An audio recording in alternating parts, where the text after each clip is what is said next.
কোনটা খাবে দেখো। কি খাবে বলো? অনিতা ব্লগ বানাবে। কত কিছু আছে তুমি দেখো। বলো বলো বলো বলো কোনটা খেতে ইচ্ছে করছে তুমি দেখো। সব ঘরে বানাই আমি এগুলো। কোনটা খেতে ইচ্ছে বলে করছে? ছেড়ে দিই, বুঝলে? কোনটা খাবে বলো? কি কি খাবে? কোনটা খাবে বলো? কোনটা খাবে বলো? খাবে কোনটা খাবে? ওর মাথা বলো। দেখো পিজ্জা খাবে পিজ্জা খাবে হ্যাঁ পিজ্জা আচ্ছা চিকেন পিজ্জা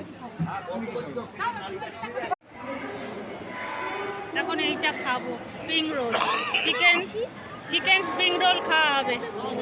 আর তুমি কি খাচ্ছ? পিৎজা খাচ্ছে। করবি তো আমিও আমি খাবো না। একটুখানি তো খা একটুখানি খেতে হবে। একটুখানি খা না কেটে কেটে দিন, কেটে দিন। আরে কেটে নিন না, কেটে নিন না। নেন ওটা নেন। বাবা একটু টেস্ট করবি এটা তুই টেস্ট করবি কর একটু কর